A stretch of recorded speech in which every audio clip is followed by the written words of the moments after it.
Hello, xin chào các bạn đã quay trở lại với review 5 phút. Ở cuối tập 2, sau khi được người thủ hộ thả ra, Lâm Động cùng Tiểu Điêu và Tiểu Viêm đã liền rời đi khỏi đại hoang cổ bi.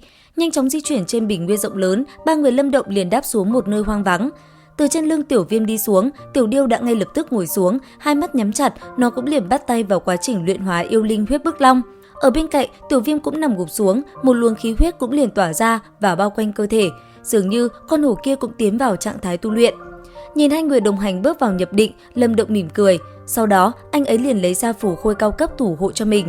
Làm xong những việc này, Lâm Động mới thở ra một hơi. Sau đó hai mắt khép hờ lại, từ từ bước vào trạng thái tu luyện.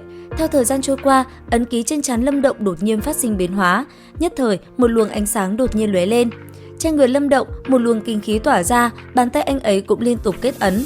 Nhất thời, chỉ sau thời gian ngắn ngủi, một vụ nổ ầm ầm đã bạo phát. Đến khi luồng ánh sáng kia dần mở đi, Lâm Động hai mắt mở ra, anh ấy cũng từ từ tỉnh táo trở lại, dường như thực lực lại tăng lên đáng kể.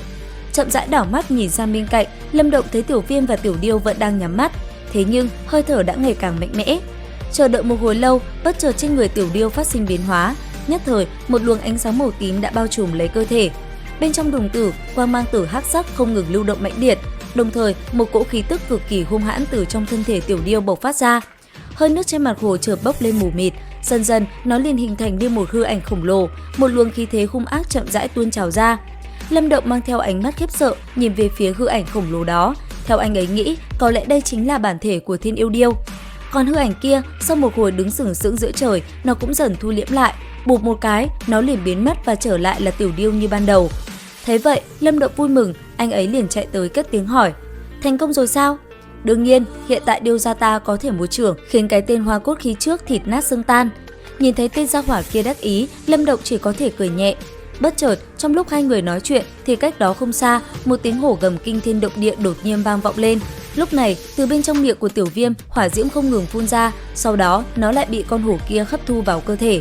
Cuối cùng, một tiếng giống vang lên, hỏa diễm bắn ra ngập tràn, làm nơi đây trở nên nóng rực, sau đó nó mới từ từ thu liễm lại. Nhìn thấy Tiểu Viêm thành công ngưng tụ thành yêu linh, thực lực lại vươn lên một tầng cao mới, Lâm Động vô cùng mừng rỡ. Còn Tiểu Điêu, nó nhìn con hổ kia cười nhẹ nói: hổ con vừa mới ngưng tụ được yêu linh thôi mà đã dám kiêu ngạo như vậy. Nghe Tiểu Điêu châm chọc, cái đuôi mãng xà đầy huyết sắc trực tiếp phóng ra, thân hình không ngừng kéo dài ra, bắn thẳng về phía Tiểu Điêu. Thấy Tiểu Viêm ra tay với mình, Tiểu Điêu cười nhẹ, nó cũng liền dùng móng vuốt đẩy nhẹ, liền khiến công kích của Tiểu Viêm bắn ngược trở lại. Thấy vậy, Lâm Động bất đắc dĩ lắc đầu quát lên nói: được rồi, các ngươi bớt tranh cãi đi. Tiểu tử, bây giờ ngươi định làm thế nào? Đương nhiên là đi tìm phiền phức rồi. Ngươi muốn đi tìm Đằng Lỗi sao? Đúng thế, ta đã nghe ngóng được một chút tin tức rồi, hắn ta đang ở thành Đại Khôi, lão giả hoa cốt kia cũng ở đó. Lão gia hỏa đó, đương nhiên, Điêu gia ta không thể dễ dàng bỏ qua. Đi, lần này chúng ta sẽ báo thù. Lâm Động cười lớn, thân hình chợt động, anh ấy cùng Tiểu Điêu nhảy lên lưng hổ.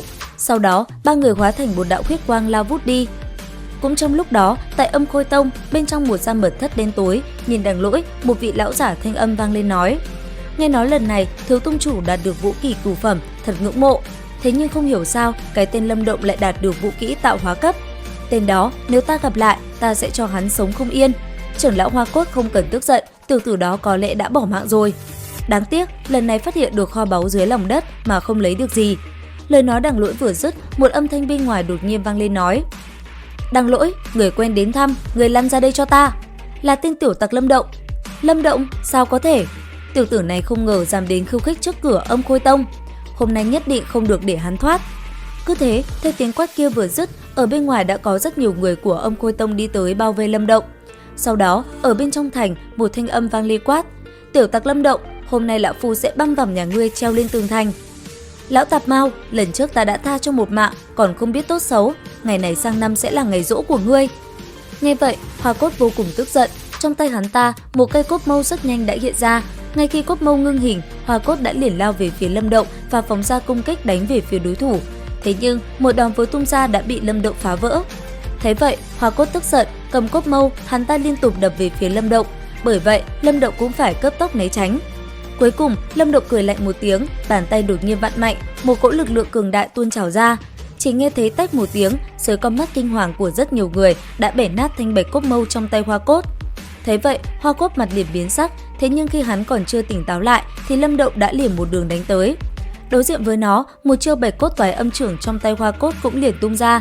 Trong khoảnh khắc va chạm, chỉ thấy Hoa Cốt giống lên một tiếng. Sau đó, toàn thân hắn đều bị Lâm Động chấn nát.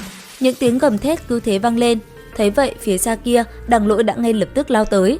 Giữa không trung, thanh âm hắn vang linh quát: "Hỗn đản, bỏ trưởng lão Hoa Cốt ra!" Dứt lời, thân hình Đằng Lỗi chợt biến ảo hóa thành tàn ảnh đánh tới. Lúc này, Lâm Động hừ lạnh, trong người anh ấy, một luồng năng lượng cực kỳ kinh khủng bạo phát, liền thổi bay đi những đạo tàn ảnh kia đi ra. Sau đó, dùng tốc độ như tia chớp, Lâm Động liền phóng tới người tên Đằng Lỗi kia và liên tiếp tung quyền lên người hắn. Giờ đây, Đằng Lỗi chỉ biết chống đỡ mà thôi, dưới từng quyền như sấm sét của Lâm Động đang đánh vào, hắn cũng không có cách nào tránh né. Để rồi, sau một hồi chịu đựng, Đằng Lỗi rốt cuộc cũng không chống đỡ được nữa, hắn ta liền bị Lâm Động một quyền đánh thẳng vào mặt và chấn bay ra xa. Phải lăn lội vài vòng, hắn ta mới dừng lại. Thế nhưng vừa đứng dậy, ngay lập tức thân hình hắn ta đã thi triển, tàn ảnh đã lại một lần nữa hiện ra. Trong tay, một cây cự kiếm cũng liền xuất hiện, đánh thẳng về phía trước.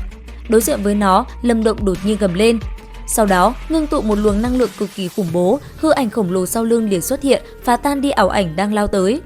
Chưa hết, lấy Lâm Động làm trung tâm, ngưng tụ một quyền, anh ấy cùng hư ảnh khổng lồ đã liền đập về phía Đằng Lỗi, chấn bay hắn ta ra xa.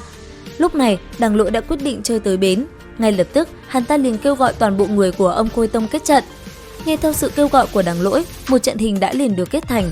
Nhất thời, một cột sáng cũng liền phóng lên trời cao. Chùm sáng này vô cùng to lớn, giống như một đầu cự ma khổng lồ, trên đầu có cặp sừng quỷ dị, một loại nguyên lực vô cùng hung bạo tuôn trào ra. Thế nhưng đối diện với nó, phía sau lưng Lâm Động, Tiêu Viêm đột nhiên phát ra tiếng hổ gầm kinh thiên động địa, thân thể theo đó cũng liền bành trướng. Mang theo luồng năng lượng kinh người, nó liền một đường phóng thẳng tới hư ảnh khổng lồ do đám người kia tạo thành. Thế nhưng, hư ảnh khổng lồ to lớn kia rất mạnh mẽ, chỉ trong thoáng chốc, nó đã phá tan đòn công kích của Tiêu Viêm và đánh tới Lâm Động. Đối diện với nó, Lâm Động gầm lên, thân thể bỗng chốc bành trướng. Phía sau anh ấy, một hư ảnh khổng lồ cũng liền hiện ra. Lúc này, thiên lân cổ kích trong tay Lâm Động cũng lớn lên đến mấy chục trượng, trên đó tỏa sáng ra kim quang mãnh liệt.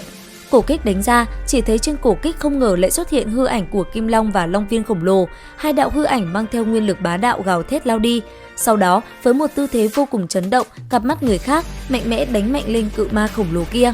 Tiếng nổ kinh thiên động địa nhất thời vang vọng khắp bầu trời, mặt đất cả thành Đại Khôi đều rung chuyển lên, từng đạo nguyên lực cuồng bạo thổi quét ra. Trong khoảnh khắc cự ma khổng lồ nổ tung, sắc mặt rất nhiều cường giả Âm Khôi Tông ở phía dưới nhất thời tái nhợt, phun ra một ngụm máu tươi. Đám người Đằng Lỗi bước chân loạn choạng, suýt chút nữa đã ngã lăn ra trên mặt đất.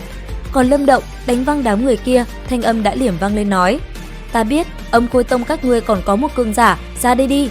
Đến đây thì hết tập 3/4 Vũ Động Càn Khôn. Xin chào và hẹn gặp lại các bạn ở những video tiếp theo.